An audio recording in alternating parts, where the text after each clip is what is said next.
We're diving today into a premise that, on the surface, feels, well, it feels like a total contradiction, almost an impossibility, really. Mm. Our source material is the memoir, The Happiest Man on Earth, by a Holocaust survivor named Jaku. And that's the immediate tension, right? The central challenge that just grabs you from the first page. Mm. How can a man who lived through Buchenwald, through the absolute horror of Auschwitz and the death marches, how can he call himself the happiest man on earth? Exactly. And you, our listener, you're here because you're looking for that shortcut. You want the deep insight, not just a history lesson, but, a real actionable philosophy of resilience. For sure. How do you find joy when your entire world, the very foundation of it, has just been systematically annihilated? And that is our mission today. We're going to try and distill Jaku's incredible life. He published this book when he was 100 years old, by the way. 100. Amazing. Yeah. We're distilling it into 7 crucial, actionable life lessons. These are the actual tools he used, not just to, get through it, but to transform this unimaginable suffering into a guide for finding purpose and joy right now. And the thing you have to get is that Jaku's story is so much more than just survival. Survival can be passive, but resilience, the way he shows it, is an act of choice. It's a moment-to-moment decision. He didn't just endure, he built a whole philosophy on the ashes of his old life. He really did. He proved that you can choose happiness even when the world has given you every single reason to just give in to hate and despair. It's like this ultimate form of tactical optimism. That's a great way to put it. It's not some naive, look on the bright side thing. It's a strength that's forged in fire. He knows the absolute worst humanity can do, and he still decides to build something beautiful. Okay, let's unpack this. We're going to start where you started, with the immediate lifelines. When your world is collapsing, when you're stripped of your family, your identity, everything, what do you grab onto first? All right, what's that first anchor? For Jaku, the non-negotiable tool was hope. And when we talk about hope in this context, we have to be really clear. This isn't some vague, fluffy feeling. Yeah. For Jaku, hope was a conscious, a tactical choice. It was a cognitive lifeline. It was a daily commitment to the possibility that things could change. A strategy, really, for managing despair. The book gives us this one chilling, specific moment that just crystallizes this whole struggle. Jaku and his friend Kurt, they were at their absolute lowest point. In Auschwitz. In Auschwitz. Starving, exhausted, just deep in that despair the camp was designed to create.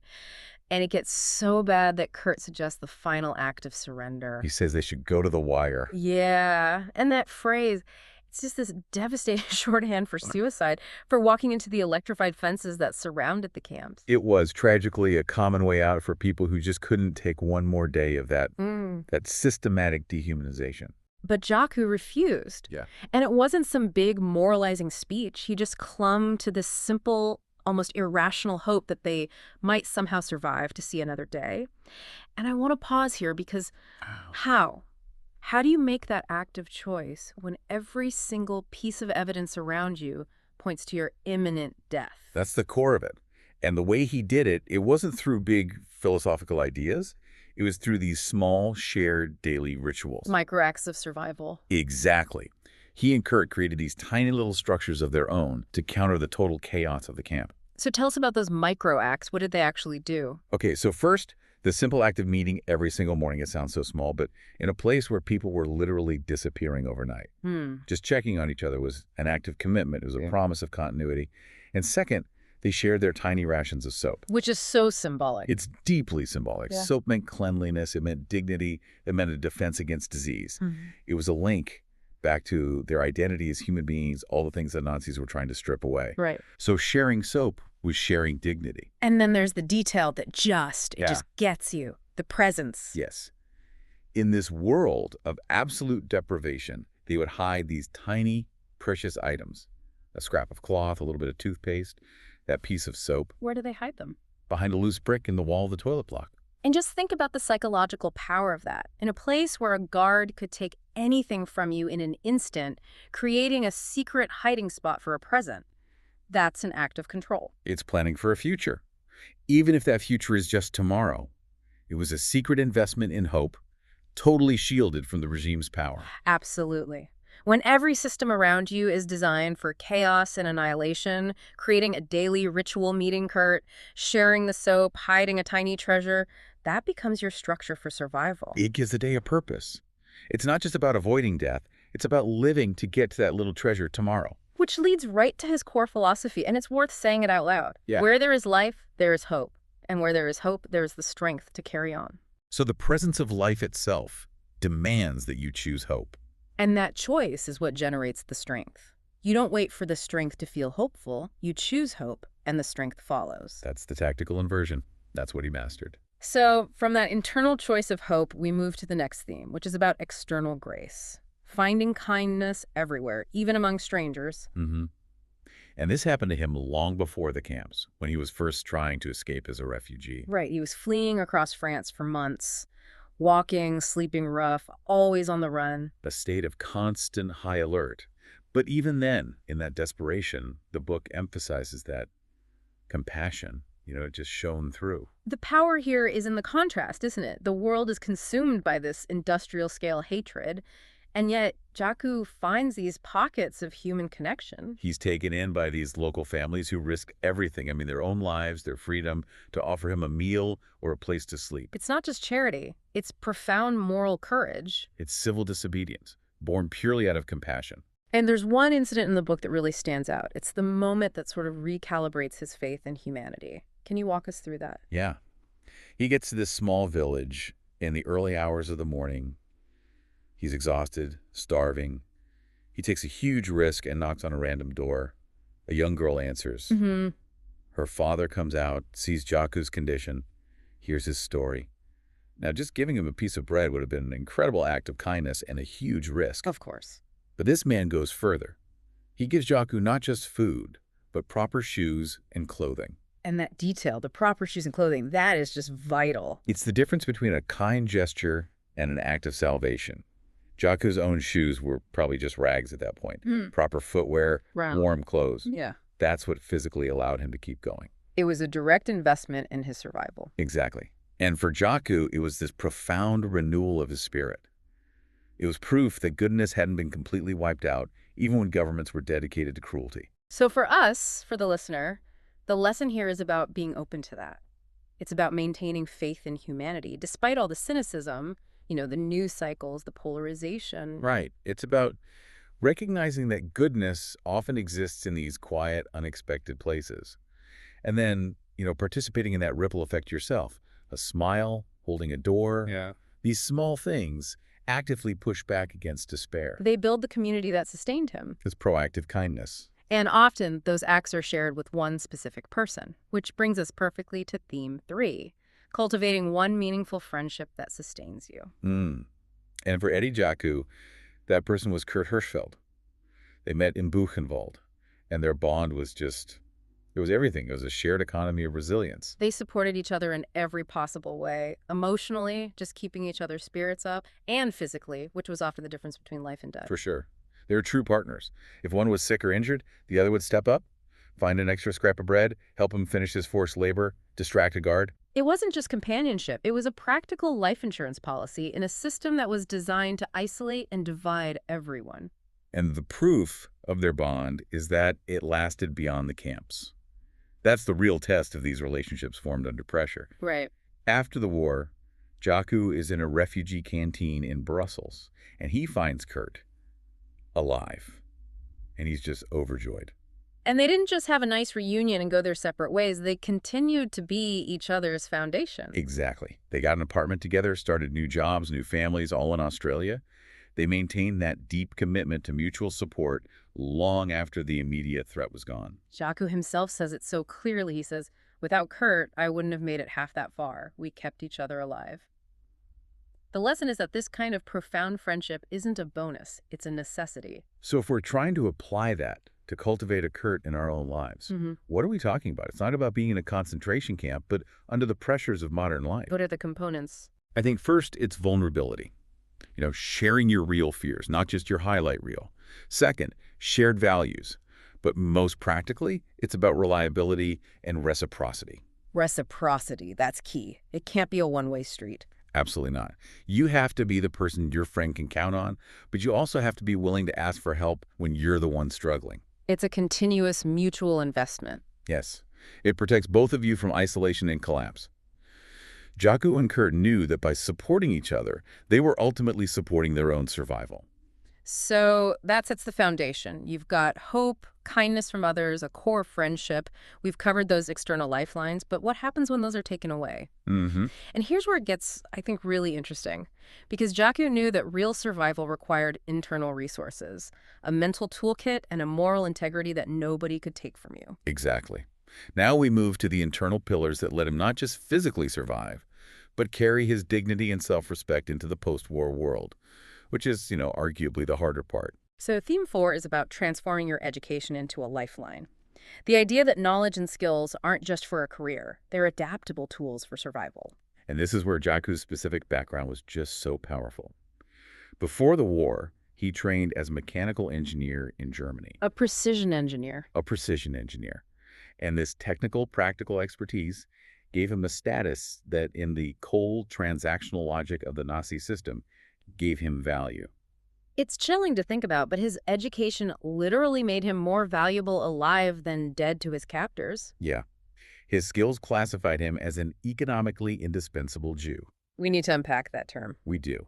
Economically indispensable Jew wasn't mercy, it was just ruthless German efficiency. His skill set was more valuable to the war machine than his death was. This bureaucratic calculation is what put a temporary, very precarious shield around him. It pulled him out of lines headed for the gas chambers. His knowledge was a commodity. Yes, even inside a system built on total dehumanization. The source material talks about his connection to IG Farben. The huge chemical company that was deeply complicit with the Nazis. Mm-hmm. Jaku's engineering skills were needed to maintain these high-pressure air pipes for the IG Farben factory that was part of the camp complex. And that work, while it was still slave labor, still incredibly dangerous. It gave him a designation, a work assignment that just slightly but critically increased his chances of survival compared to the general population. He was useful. So the lesson isn't just get a degree. It's that education is about lifelong, adaptable, practical problem solving. And being able to pivot.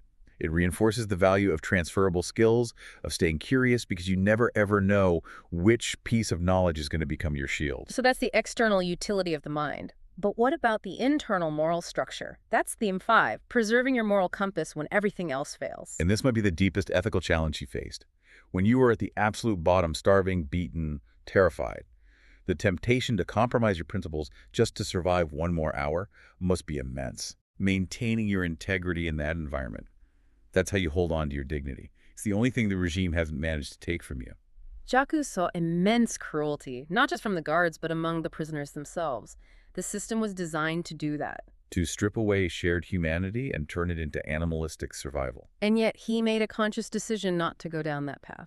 There's a defining moment in the book that illustrates this perfectly. The stolen bread incident. He's starving. Someone steals his tiny bread ration. In that moment, the logic of the camp says you have every right to retaliate, to steal from someone else, to hurt the person who wronged you. It was a choice between physical survival and spiritual survival. And he refused. He consciously chose to endure even more hunger rather than compromise his integrity. But how? How did he hold that line when so many other good people couldn't? He did it by defining survival as more than just biological continuation. It was about preserving his identity. He knew that if he let the camp turn him into a monster, then the Nazis would have won completely, even if his body made it out. The end goal of freedom would be meaningless if he became an evil man to get there. Exactly. The goal was to survive intact. And his own words on this are the ultimate lesson. He said, "I never lost sight of what it was to be civilized.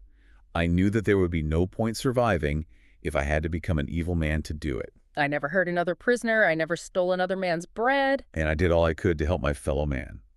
That moral clarity, that became its own source of strength. It's about defining your core values before the crisis hits. So that in the moment of extreme pressure, the choice is already made. For us, the application is obviously less dramatic, but the principle is the same. It's about navigating daily ethical dilemmas, practicing self-reflection. Are your small actions aligning with your stated values? He showed that even when you're starving, you can choose not to become what destroyed you. And that decision, that became the cornerstone for him to rebuild his life later with self-respect. So we've covered the tools for immediate survival and the internal framework for integrity. Now we get to the ultimate act of defiance, which is turning all that pain into purpose. And this starts with theme 6. Share your story to heal yourself and others. This is the bridge from just surviving to actually thriving. For decades after the war, he couldn't talk about it. He was silent. The pain was just too raw. He said, "When you lose your mother and father, almost everyone you have ever loved, how can you speak about it?" That silence is a very common protective trauma response.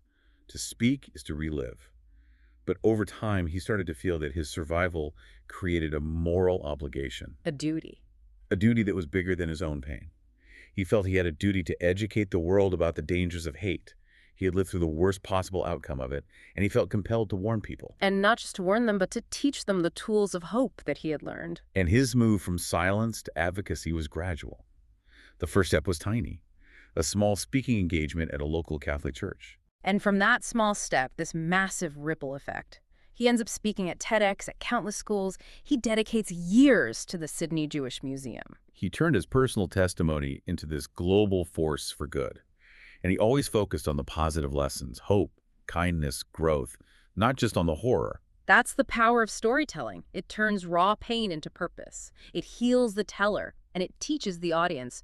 You stop being a victim of history, and you become a teacher of resilience. And that leads directly to his ultimate philosophy, the thesis of the whole book, Theme 7, choosing happiness as your ultimate revenge. This is maybe the most profound and challenging part of his whole philosophy. He didn't seek revenge in any traditional sense. No violence, no hate. His happiness is the revenge. It's a deliberate, active, defiant act against those who tried to destroy his spirit. He chose joy as his weapon. And the epiphany moment, the point where this all crystallized for him, was after the war when he held his first child, Michael, in his arms. That moment of just pure, overwhelming love, the feeling of creation after so much destruction, it changed everything. It did. He made a conscious vow right then, a promise, he said. I made the promise that from that day until the end of my life, I would be happy, polite, helpful, and kind. I would smile. And the way he defines this revenge is so beautiful because it's so ordinary. It's not about big success or wealth. It's about simple domestic contentment. That famous quote. Sometimes when we are sitting in the evening in front of the television with a cup of tea and a biscuit, I think, aren't we lucky? In my mind, this is really the best revenge. To be the happiest man on earth. You have to just sit with that image. Why is a cup of tea and a biscuit the best revenge? Because the Nazi regime's goal was to obliterate the possibility of that quiet normalcy forever. They wanted his life to be defined by suffering, by hunger, by loss. So by sitting there in peace with his wife Flor, enjoying a simple biscuit, he's demonstrating that his inner peace and his future joy are completely beyond their reach. He won. He denied them the power to control his future. He refused to let bitterness and hatred colonize his inner life. Which is crucial. Holding on to hatred just lets your tormentors keep controlling you long after they're gone. Jaku refused to give them that power. So how do we actually do this? How do we support this choice of happiness? It's not a switch you just flip. No, it's a practice. And his life shows us how. First, daily gratitude. Shifting focus from what was lost to what he still had. His family, his peace, his life. Second, cultivating those positive relationships, especially with his wife and children. They became the center of his new joy. Third, purposeful activity. For him, that was his duty of storytelling and teaching. It gave his survival a forward-looking meaning. And finally, forgiveness. Not forgetting, not excusing what happened, but releasing the hold that bitterness had on his own peace of mind. Forgiveness as self-liberation. By doing all that, he actively managed his inner world and ensured his future was built on joy, not defined by past pain. So to synthesize this whole journey, Eddie Jaku goes from being a Holocaust survivor who used his engineering skills and a deep friendship as tactical tools for physical survival, to an advocate for joy who used gratitude, storytelling, and radical kindness as his ultimate weapons against hate. And he leaves us with one primary actionable message. Happiness is not some lucky accident. It is a discipline. It is work. Happiness does not fall from the sky, he said. It is in your hands. And his philosophy on this is just perfectly captured in this beautiful analogy he uses. It speaks directly to the power of taking action after devastation. He said, a field is empty, but if you put in the effort to grow something, then you will have a garden. And that's life. Give something, something will come back. Give nothing, nothing will come back. To grow a flower is a miracle. It means you can grow more. Remember that a flower is not just a flower, it is the start of a whole garden. The field of his life was ravaged. It was deliberately turned into a wasteland. And yet, he made the choice every single day to plant these small seeds of hope, kindness, and gratitude. He consciously built a garden of joy where there should have only been emptiness. So we ask you directly, given Jaku's choice to invest in his garden after everything, what is the single small effort, that piece of soap, that shared smile, that word of gratitude you will plant today to begin growing your own garden of happiness? Your choice is your power. And that small act of planting, it's already a profound act of defiance against despair. Thank you for joining us on this really important deep dive into resilience and hope. We'll see you next time.